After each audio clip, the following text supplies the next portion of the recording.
If you're listening to this on the day it drops, it's Don Helbig's birthday, and he wanted to talk about Orion for some reason. But we're going to talk about an alternate history. Hello, everybody. Alongside the year-older Don Helbig, I'm Ryan Sir, and this is Tower Topics. Tower Topics is a podcast by Kings Island fans for Kings Island fans, because that's who we are, and that's who we care about. You got to talk about any ride you wanted, and you wanted to talk about Orion. You know, I picked Orion because I've seen different things, over the last couple of weeks on social media, people talking about Orion, people dogging Orion, and I feel bad for it. It came in at number 43 on the 2024 Amusement Today Best Steel Roller Coaster list. I don't think that's what the park had in mind that 5 years later, after they spent whatever $30+ million on this, that it would be 43rd ranked among steel roller coasters in the country. And I don't think it's because of the ride experience itself. I just think it had a lot of, there was a sea of negativity, around it. When it opened, there was that debate. Is it a Giga? Is it not a Giga? It's too short. It's just another Diamond. Back. Budget coaster was the big talk. As the ride was being built, it wasn't about how great this ride was going to be. Everything was about the budget coaster and how they should have done this. They should have done that. It's not going to be Fury 325. So I started thinking, what the park could have done different at that time to have a more positive sentiment when it was announced. Now, I knew it was going to be a little controversial because, when you look at that term, that they were determined to have what they could market as a Giga coaster. That was what they had to have, a Giga. So let's make sure this drops 300 feet so it hits that criteria. Well, it's 300 feet. But it's still debatable, what's a Giga, what's not a Giga, and all those kind of things. Now, to me, Ryan, the majority of guests that go to Kings Island on a given day, and by majority, I'm saying over 99%, do not care if it's called a Giga or not. They just care about the ride experience. So I started thinking about Mystic Timbers. And I remember when it was decided that's what we were going to do, that the marketing director came to me and they were very concerned because it wasn't Banshee. This was not a $20-something million ride. Everyone's going to be disappointed with it. So my challenge as the person heading up PR at that time was to make sure that people weren't disappointed in the ride. You look at it on paper, statistically, it's not the longest wooden coaster in the park, not even half the size of the Beast. It's shorter than the Racer. Mm-hmm. But you do not see people talking about that. They just talk about how great the ride is, right? Yeah. So I think the focus when Mystic Timbers was announced, that the focus had been on it's 3,200 something feet, long. It goes, just over 50 miles per hour at top speed. I think there would have been a lot. It's only 109 feet. Is how tall it's. I think there would have been a lot of negativity because the stats on the ride just weren't impressive. But I knew from having been on similar wooden roller coasters how good the ride experience was going to be. So we needed a diversion. Let's give somebody else, give everybody something to talk about instead of the stats. Let's give them something else to talk about while it's under construction until they ride it. Because after they ride it, they're going to love it. Mm-hmm. It's going to be, for a lot of guests, it's going to be their favorite ride in the park. I was confident about that. The marketing director, not so sure. They underestimated my, what I knew about, park guests and what I knew about people riding roller coasters, what they liked, what they didn't like, all those kind of things. So I was confident that guests were going to love it, so much so that even before the ride was announced, I said, this will win the golden ticket in 2017. And it did. Mm-hmm. But, we had the what's in the shed. Yeah. So all winter long, everyone's guessing what's in the shed. Not saying it's only 3,200 feet long. That it's not as long as the Beast. It's not as long as the Racer. It's too short. Budget wooden coaster. None of that kind of conversation was out there about this. And then you look at Mystic Timbers, everything was about, it's got to be a Giga Coaster. We got to get a Giga Coaster. Nobody really cares about a Giga Coaster except for a very small fraction of people that go to Kings Island every year. So when you push it out there that way, and that's the focus, everything is, we've got Orion, new Giga Coaster, buy a season pass. Everyone's thinking, this is going to be like Fury 325. Those kind of things. And it wasn't going to be. So I go back to, Mystic Timbers was a storytelling attraction. And while it was under construction, I would take photos and that, put it on social media, blogs, and different things, and talk about that element of the ride, what you were going to experience at that part of the ride, and just get people excited about it that way. So the focus, again, was never on the height, the length, the speed, or anything of the ride. It was just about what that ride experience was going to be like. And the backstory was always a big part of it. Everything was, it's a story-driven attraction. Orion lended itself to be a story-driven attraction. Mm-hmm. That the focus should have been on the backstory. The focus should have been on, is this, just walking the track, as it was being constructed, and just knowing what, the different elements in that. One of the first things that I knew was this ride's not going to offer a lot of airtime like Diamondback. Mm-hmm. There was going to be that comparison to Diamondback because of the airtime moments. It wasn't going to be the same. So you were going to already have a lot of comparisons there in that. So you want to shift the narrative a little bit. So instead of talking about what the ride wasn't, it wasn't as tall as Fury 325, or it's not as long as Fury 325, and all those different things that it's not, that everyone hopes that it is or wanted it to be. Talk about what it is. And what I would have done differently, looking back now, is as it was being constructed, you show the different elements. And again, same thing with Mystic Timbers. You start talking as it's being constructed, what the rider is going to experience at that point of the ride. And what the ride is, it's fast.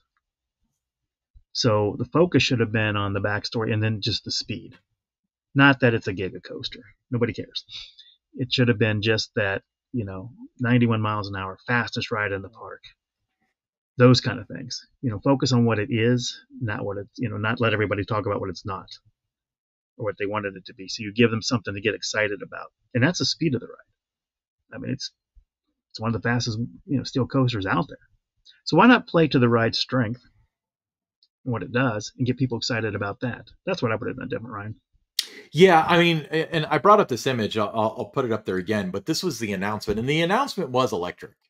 But one moment that stuck out in my mind is when they played the video for the actual announcement. It said the tallest, everyone, the fastest, everyone gasp, and then coaster at Kings Island, and they're like, ah. So, yeah, they honestly, and again, I hate to bring this up for the millionth time, but in Evan Poonstengel's book, Kings Island: A Ride Through Time, he interviews Mike Kuntz, who's GM of Kings Island then and is now, and he said he wanted a Giga Coaster that was more family friendly, and I think that's just splitting the baby in a way that cannot be split. You can't have both. No, you can't. So as opposed to having a Giga Coaster that more people can enjoy, they got a Giga Coaster that disappointed a lot of people that have certain expectations. And you do mention, like, the 99%. But nobody, let's go back to that term a minute, Giga Coaster. Nobody, like I said, most of the people that come to the park means nothing to them. They don't care. So why talk about, why put the word Giga out there? Just kind of talk about how great, how fast the ride is all the time. 91 miles per hour would have been more impressive than saying Giga. Yeah, well, but the ride experience, it bleeds into the average guest because Diamondback still has the longer wait time. I know golden tickets probably aren't the best barometer for the general public, but Diamondback's a top 10.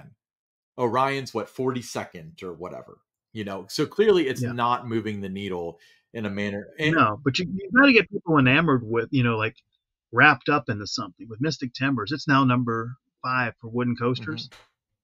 But the backstory and all those kind of things, are part of what people think about now when they're voting for these things. And the backstory with Orion, it's there, but it's not out there. You know what I mean? Well, and it was confused. We have a whole episode about how Confusing. I Confusing. feel as though the announcement was a mess because it felt like there were conflicting messages as to what the story was supposed to be. We're not going to get into that today. So we're talking about. So you feel as though, as opposed to, hey, this is a giga coaster. There's only 7 of them in the world or whatever. It would have been 91 miles an hour. That's faster than Okay, you here's, would go here's, in your here's the car. picture. Here's the picture you paint for people. You Hmm. know, the speed. You talk about that. Focus on that. That you're going to reach speeds at 91 miles an hour. Fastest roller coaster in the park, one of the fastest in the world. Hmm. And then the other part of it is, as you're describing different, you say, you're going to go down a first drop of 300 feet at this degree angle and then reach speeds up to 91 miles per hour. Just talk about that stuff. That everyone, you're driving in a car and you hear a radio spot or you see a billboard or something and you see 300-foot drop. That sounds a lot more exciting than just say, Orion, Kings Island's Giga Coaster, buy a season pass. Well, I mean, every messaging is followed by a season pass nowadays. Yeah, But yeah, but I mean, but the you're word right. Giga, when you're driving down the expressway and see a billboard, Giga doesn't really like what. Most people don't know what that means, but they do know what 300 feet means on a Mhm. drop. They do know what 91 miles per hour means, and I think if they'd have got more people excited about what the ride does, what it is, some of those key elements, I think that would have, the narrative would have been better. Would have had more positive sentiment, in the opening, and it wouldn't have been the next couple of days. All you saw was it's too short, it's not long enough, is it a giga, it's not, and all those arguments, everybody would have been talking about how exciting these key elements of the ride. I mean, it's got some really cool elements on that ride, but you never hear about them. Nobody ever talked about that, out in the news stories or anything. So to me, I think the ride, had a great opportunity that because it was positioned differently, because they were so bent on being able to say we have a giga coaster, which meant nothing to most people, that the ride just kind of gets overlooked, and it is now seen as just the taller Diamondback, rather than what it does. And I think back to, and one of when you analyze rides and that, during my hockey days, I got a chance to do a little bit of scouting stuff, and in those little meetings, we were talking about players. One of the things I learned from another scout was, so many times people are tearing things apart, talking about what the player doesn't do. Mhm. Well, this one scout told me, he said, the thing you're looking for is what do they do? What is it about? What's the one thing they do well and stuff. So that the same thing applies to me when I'm analyzing coaches. I never look at what they aren't or what I wanted it to be. I look at what it does. What does it do well? And then I enjoy that. And then I'm not disappointed on any rides that I ride. I'm going, oh, I was, you hear that a lot of times. I went to this park and I rode this coaster and I was disappointed. Well, I don't look, at it that way. I look at what it does, and I'm going to enjoy that moment. And then it always becomes something that I enjoy because I wasn't expecting it to be something that it's not, or it wasn't going to be something I wanted it to be, and it wasn't, anything like that. It was going to be just those key elements in that of what's great about it. Every ride has some element or something that's really good, and I just like to focus on that and enjoy that moment. Yeah, I mean, I agree, and I'm not off the same page with you as far as, if the concentration was put somewhere else, then maybe the Giga thing wouldn't have been the whole story. But I kind of stand by my sentiment that I've really kind of held for quite a while. That's that Orion was not a good fit for Kings Island, because I'm not entirely certain that, even if people got excited about the speed and stuff like that, that here, almost 5 years later, it wouldn't be, it's another Diamondback, because it feels a lot like Diamondback. No matter A the lot of ways narrative, no about matter the theme, it's a bigger Diamondback. So, when it comes to, a Giga Coaster, if you look at the other ones, most of them have elements close to the ground to showcase the speed and stuff. Well, this one has elements, one of the elements is about as tall as Diamondback, so when you build a Giga coaster that has the design of a hyper coaster, it's just going to feel like your hyper coaster, especially from the same manufacturer. Yeah, I think the average yeah. guest would pick up on Take, that. if you're just everybody should just take the terms out of it. Hyper, giga. Just enjoy the ride for what it is. It doesn't matter. The terms mean nothing. It's the ride experience that it delivers.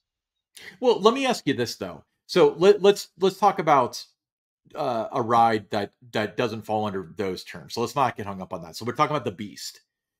Mhm. If Mystic Timbers were a ride through the woods, wasn't like the Airtime Machine, wasn't the modern wooden coaster, I really think the sentiment would be that it's another beast. It's a smaller beast as opposed to Orion. And I don't think that two 15-year-old kids are sitting there talking, say like, this feels like a hyper coaster. I think that the average person may say, this is really similar to Diamondback, but Diamondback's the better ride. I'm glad that people do enjoy Orion. And to be fair, like I said, Orion's not a good fit for Kings Island. If that was at almost any other park, it would blow everything away.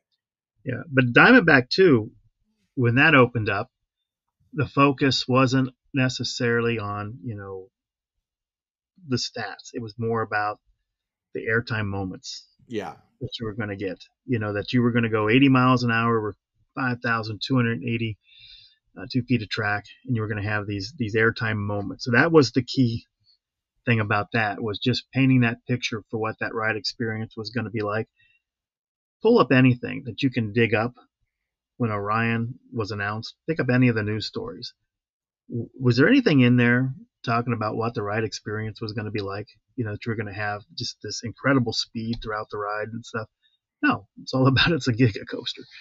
So there wasn't anything that really, like Diamondback, everybody got excited because the picture was painted for you what it was going to be like. So nobody was worried that it was only 230 feet tall. When it opened up, everybody was just excited that, I heard this thing's going to have great airtime. I love airtime. Let's go. And they get off the ride. That was great. Let's ride it again. Yeah, and I also wonder if there is like an infectious thing to it where uh Diamondback being a hyper is 230 feet, which is 30 more than it needs to be a hyper. So it was a moot point. But uh, the average Joe at Kings Island may have heard this is a Giga coaster, but it's the shortest Giga, and like they don't really know or care, but all No, they have in their head is that's like, why I wish that word had never been even brought into it. It would have, mm, didn't even mention that word as part of the announcement. yeah, Then they could have said it stands 287 feet at its highest point, 300-foot first drop, like they did with Diamondback. The word hyper was never really talked about with Diamondback. It was just stands 230 feet, 215-foot drop, 74-degree angle. It was just those kind of things. And if they had never used the term giga, then that argument, is it a giga? Is it not a giga? It's not a giga. You know, instead of that was the battle, for months, when it was being built, instead of I'm pretty excited about this ride. It looks great. Love the color scheme. All those none of that kind of stuff came into the conversation every day. There was right. an argument about whether it was a giga or not a giga. You'd make social media posts. Everybody would say budget coaster, not a giga. And that's all you saw. So I wouldn't have even used that term. You look back on it now, it didn't matter. It didn't help. So just talk about what the ride does. What's the best part of that ride? And it's the 300-foot drop and 91 miles per hour. Focus on that. Yeah. Yeah, and again, it's funny because I feel like we're playing tug of war, but we're on the same side because I still think it's it's very difficult to say a 30+ million dollar attraction didn't make a splash. But I honestly think that now 2020 was its own beast. We know why. But if 2020 were a normal season, I feel like it would have moved the needle a little bit, as any coaster hopefully would. But I feel like here in 2024, very few people buy a ticket to ride Orion specifically. No, You they know, don't. It's just part of the lineup. it's just another one, and that's $30 million that could have been anyway. Um, we want to hear in the comments, like, what are your thoughts on this? So I don't care if you think Orion's a giga or not a giga, but do you think that if it was presented differently, that it would have maybe taken this out of the equation and out of the discussion? So leave us a comment down below and make sure you wish Don a happy birthday while you're doing it. Tower Topics t-shirts, they come in a Carolina blue, any size that you would need. If you're interested in one, they're just $22. That includes your shipping. Send me an email at donhelbig@themeparksbydon.com, or you can message us on our X, tower_topics, and we will send you the barcode, and you can make your purchase, and we'll get those out to you in just a matter of days. And I saw a couple of those shirts when I was at the park on Sunday that people were wearing, and it's great to see those out and about, and we appreciate the support of the show. We'll be right back with your stories.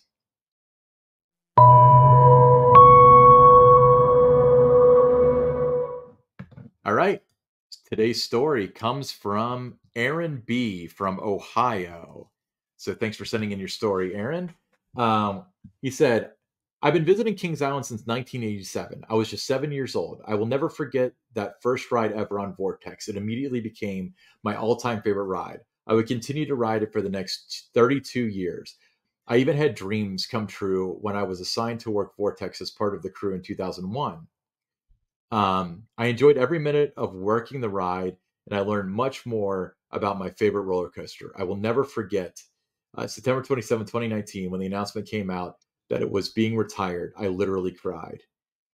I went to the park the next day and headed to Vortex first, as it was added to the early ride times. I cried as the ride came into view from walking from the Rivertown side of the park. That last month of operation, I rode it on my visits as much as I could. My last ride, I'll never forget. The sun was setting, and by the time I got on it, it was dark. I was so sad. It was my final ride.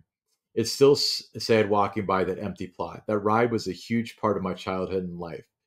At least I'll always cherish those memories. I was also able to purchase a track segment, which I will cherish. I still appreciate the old school Aero coasters and hope that the other two at the park stay around for years to come. Amen to that. They better not touch my Vertigo and Adventure Express. I love those rides. But you said that it was a tough decision for the Vortex thing. Obviously it was. Incredibly hard. Do you think that the park as a whole had a grasp on how beloved the ride was? Or do you think it was more like, it's in the lineup, it's rough, it's old, we have Diamondback now? I think if the people that were around for a long time at the park knew what that ride meant to a lot of people. I think those that, maybe it only worked there 4 or 5 years or whatever, weren't really, I'll use the word not really park people. They don't really care about that kind of stuff. It's just a job for them. I don't think they really thought much about it. It's just, it's old, like you said, it's old, it's rough. Yeah, not my we got better ride. stuff. Yeah, it's not my favorite ride. So they would look at it that way, or they would be like, me and my kids, when we go there, we don't like it, so we should get rid of it. That kind of thing. So it meant a lot to so many people. Like Aaron here, he worked the ride. Rode it in 1987. I had a long history with it. I was one of the first riders on Media Day. Was it my favorite ride? No. But did I know what it meant? Yes. Was there an emotional attachment for me to that ride? Yes. So I understand exactly, what Aaron's talking about here with it. Some people at the park, yeah, they knew that was going to be tough for some guests in that. Some, I don't think they thought much about it other than, okay, it's old. We can move on from it. We got Orion coming, because that was going to be the next year, right? In 2020 was Orion. So, yeah, how'd the Orion thing go for him? Was that pretty good? Did everyone love that Giga coaster? So yeah, it's but it was a really hard, any ride, doesn't matter what it is that you're going to take out of it. It's hard because it means something to somebody, and you always hate to see rides retired, but it does happen. Every ride, for the most part, is going to have an expiration date. There's exceptions. Carousels can last, as long as you take care of them. Some wooden coasters can last as long as you take care of them. But some other ones, just mechanical and all those, other issues that are involved with rides, some of them do have that shelf life. The steel's going to fatigue and that on some coasters. Wood coasters, you can keep replacing the wood in that. The Racer, there's so much wood replacing that. The Beast, so much wood replaced. Even though the Racer is 52 years old, the wood in that ride's not 52 years old for the most part. Steel coaster, it gets to be the age of Vortex 33 years old, the Steel's 33 years old. So there's that. But I miss the ride. I do. I miss having it. I made myself clear about that, but I want to give a shout out actually because this came up again, and I'm thinking of this group now because of what you mentioned with the vortex and how people felt about it. But the what was the wave surfer that was recently removed from Soak City? Can you think of the name? Um, but anyway, so I put on the social media Pipeline Paradise. Pipeline Paradise. That's it. But I put on the social media of our episode about the the ride graveyard that we did a couple weeks ago, and I was like, "What's your favorite retired ride?" or whatever. So I always put in some sort of conversation piece, and a lot of them were posting like group photos that they all had in front of that ride. So it's a ride that I couldn't even remember the name 30 seconds ago, but for some people, like that was their social group, and it meant a lot to them. And that was the same thing with like the Flying Eagles when they took them to Carowinds for no reason at all. Um, like I unfortunately, my friendship with a lot of these people has been durable through that, but I met some of my best friends of 20 years now in line for that ride. We used to ride every night. 9 to 10 was always Flyer Fest or Snap Fest, I think we Yeah. called it. And it meant so much to us. And then it was just a knee jerk decision by um, somebody that's in a position to make a lot more knee jerk decisions now that decided to move that ride just because it was more convenient. It was more convenient than buying a new one from Larson. Just take the Bishroko one down there, and it. There was no reason whatsoever the Flying Eagle should have been removed. None. Yeah, insane, totally insane. But Aaron, yeah, we feel for you. Hopefully, they put something in that plot. I imagine that Cedar Point probably has 3 or 4 new coasters coming, and then they'll get around to putting something in the Vortex plot. That's the way I see it now. Since they did 3 in a row, might as well do 3 more. But we want to hear your stories. Tell us about one of your favorite memories of Kings Island. Did you meet your girlfriend, your wife, your husband, your spouse? Your favorite visit? Send it to Don Helbig at themeparksbydon.com. And when you send it to him, use the subject matter KI story for TT, and we might read your story on the air. So we love hearing your stories. We love to hear what Kings Island means to you. We'll be right back with the listener questions.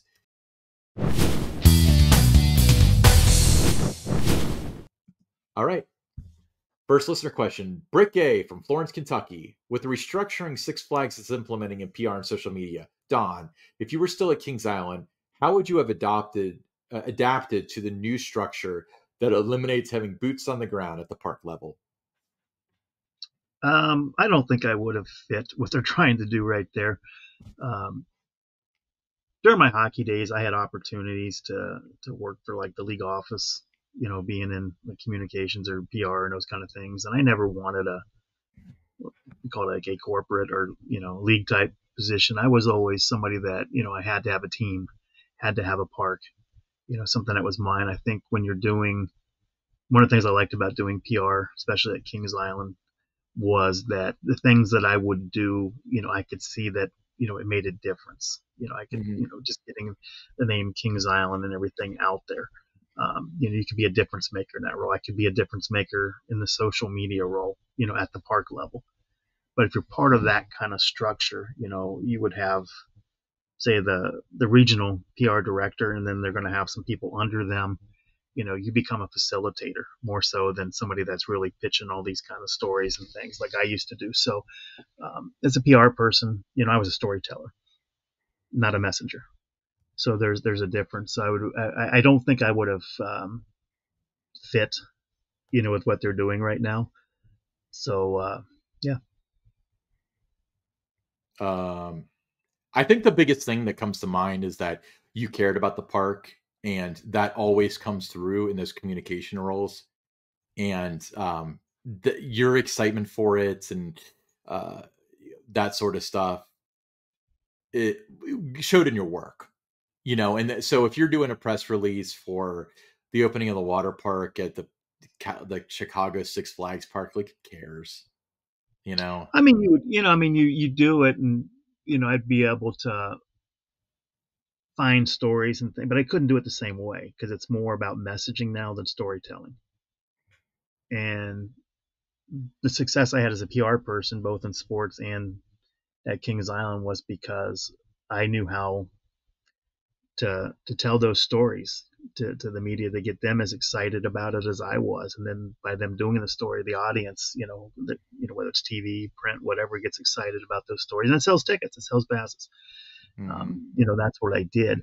But when you're doing it when you're at the corporate office and that, it becomes more about, we got to sell passes, we got to sell drink plans, we got to, how can we use PR and stuff to do that kind of, and it becomes more of a messaging position than it does a storytelling position. So I would not have fit what they want PR to be today at those parks. And some people can. Some people can go and just be a facilitator, or if you're a director, just kind of send things down the line and have someone else go do it for you in that. Or you're spending your time, maybe you have to write statements or something if you're these 2 or 3 parks are under your little jurisdiction, and that you're doing more of that. Or you go out to a park, as part of that team, when they have a new ride opening, whether it's Six Flags Great America, Six Flags St. Louis, Kings Island, wherever it is, you're there for a couple of days, and that's it, and then you're back in the office again, kind of a thing. So to me, I like being out in the park. I like finding those stories all the time. There were days I would just go out, to be 98 degrees, and the hottest day of the year, and I'm going to go out to the whatever name the flume ride was that week, that year, and would take photo of somebody coming down, like a family coming down the drop, and I would, after they got off the ride, I would get their names. Where are you from? They would say Indianapolis, and I would submit that to the Indianapolis Star in the TV stations, and I would just say the Johnson family, whatever, found a way to beat the heat at Kings Island and Mason, Ohio, by taking a splash on the ride. And those things would get into the media would use those because they're always looking for filler type items. So those are kind of things that I would find, almost whenever I needed to, whenever I wanted to get the word out about the park. So those kind of things I enjoyed doing. And under this new kind of role, that wouldn't be what you're able to do. No, and it would be structured, and probably your press releases would be written by people above you, and then they're handed down, and you have no say in it. And Right. if you send it out, and so long as you got the 5 local cameras, then you're fine. Yeah, I had to be able to, like I said, you want to be able to make a difference, whether you're doing PR or social media. You don't want to just be someone that's just, told, go do this, post this, post that, hand out this release, hand out that release. You want to be able to feel good about what you're doing, and you want to be Yeah. able, and you look around the park too. I mean, there's everything's, when the way a lot of the people do it today in PR, it's all about little campaign things. Okay, we've got the park opens, what's new? Okay, Soak City opens, and then okay, now we've got Grand Carnival. Now we've got Last Chance for Soak City. Now we've got Haunt. Now we got Winterfest, and that's all you do in terms of your outreach to the media. And that is, you're just basically, these are layups, stories that you're going to get no matter who works there in those roles. Nobody, you don't have to work hard to get someone to come out for opening day. You don't have to work hard to get someone to come out for the opening of a new attraction. Sure. But you do have to work hard at it to get somebody to do a story on the KIM Miami Valley Railroad. It's 50 something years old. You have to work hard to get somebody to do a story on the racer, the Beast. But I was able to do that routinely, every year, every week, something like that. That was part of Kings Island's history. The Grand Carousel, National Carousel Day, get those kind of stories out there. That stuff that, wasn't going to fall on your lap, or wasn't part of just a layup type thing. And, the way that it's going to be structured, whether I would have been on the PR side or the social media side, those individual storytelling things just would not have been there. So I would not have been a fit. So you would have quit. Yeah. I don't know. Yeah. No, yeah. I would have known. I would have known. I would have, your place in that. And I was never someone that was ever going to work for a paycheck, because that wasn't important to me. the just feeling good about what you do, and just the reward for the effort, and seeing the stories not on TV or in the newspaper, that was, I value that more than the paycheck. What Yeah. you and I are doing with Tower Topics here, this is more rewarding than that job, kind of, would be Well, the way. thank God. I'm kidding. Now, Well, what I mean, Ryan, is this, that it's I've never been someone that could do a job just to do a job. I had to really thoroughly enjoy what I was doing, or I wouldn't do it. So I would have seen the handwriting on the wall. I would have known that I'm not a fit for that culture, that environment. And yeah, I would have just said, my time is up, and I would have been okay, because I had a great, run there. So I would have been good with that. I remember you telling me when you were still there that, like, I think when I retire, I'm just going to stop showing up. Which, for somebody that's like they would have called the cops, honestly, to check on you if you stopped Well, showing yeah, up probably. for 17 I always years. did say that. I remember telling you that. I would just wake up one day and just say, I don't want to do this anymore. That would be it. Yeah. There wouldn't be the 2-week notice or anything like that. I just would have been, okay. I just don't want to do this anymore. And then I would have gone on to the next thing. And but no, I'm wired differently than other people. It's I have to really like and enjoy what I'm doing, and I have to feel that making a difference, or I don't want to do it. I just remember when you told me that you had departed Kings Island, we recorded, it was before Tower Topics, of course. We recorded Attractions Group, and you don't do this as much anymore, but you used to routinely text me like a minute after we got off the air, like, oh, I thought that went well, or like we really talked over each other, like some sort of commentary. But you texted me saying, call me. Like, oh, that's weird. And I called you and you're like, hey, remember how you was saying I was going to leave Kings Island soon? Yeah. He's like, well, it happened. And I was like, you tell me that they aren't like looking for you right now. Like, you didn't not show up, but you No, still did the podcast. no, we did 2 or 3 episodes before you even knew that I wasn't there anymore. No, I had no idea. I had no idea. But well, it's funny because other people online were making allusions. I had no idea. Like, there was one person that said something like, "I can't believe such a seasoned veteran was forced out by a talentless hack," and all this other stuff. And we know the parties involved now, of course, but I had no idea who they were talking about at the time.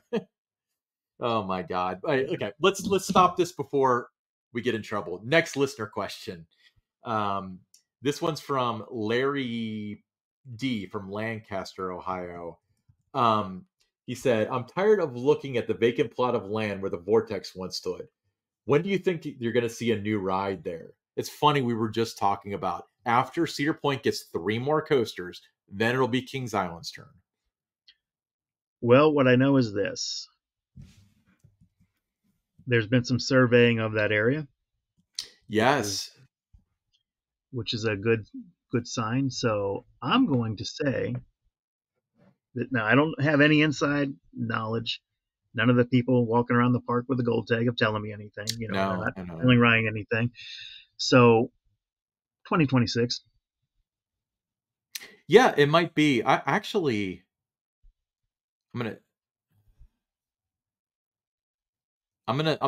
send this to myself. Until I saw activity, heard there was activity there in terms of doing the surveying, and that I thought it, until then it's not going to be within the next 2 years or anything.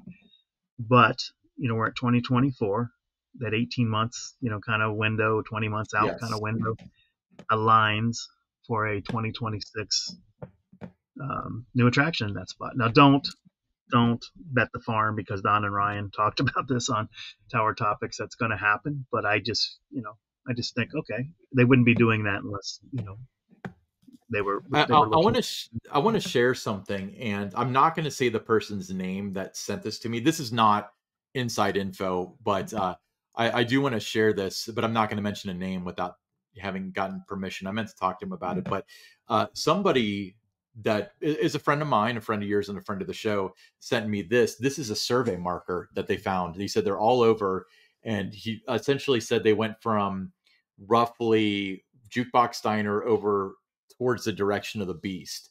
And he said this person would know about this stuff, by the way.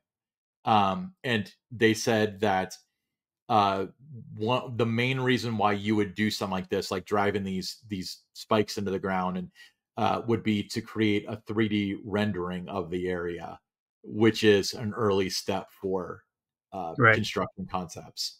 So I actually had forgotten about that entirely, but yeah, I think that it's quite possible. But we'll know before you know it. I mean, obviously, like the Siren's Curse thing came out of left field, but with Kings Island, like we've never been shocked by them building a coaster because you'll start seeing dirt movements by opening day next year if it's going to be there in 2025 or something 2026. like that. Yeah. 2026. So that's going to be now because of, what we have, seen with some of the survey work that's going on there, what we've been presented by people, sending us photos and that. Yeah. So I feel that that could be the year, 2026, when that spot is finally filled. Yeah, I mean, your guess is as good as anybody else's. Those spikes are apparent. I haven't seen them personally. He said that it's dug into the ground. It's not in a backstage area. He didn't take a picture over a fence, nothing like that. Yeah, It's but right there in don't go the putting out there that Ryan and Don said this is going to be the year. We're just, if we had to guess, we would say because of the timing of doing the survey work that it kind of lends itself to a 2026 ride going in there. Yeah, cool. Well, thanks for the question. You reminded us to break news like that at the very end of the show. See what you get for sticking around? It's rewarding. But hey, I'm Ryan Sir. That's Don Helbig. This is Tower Topics.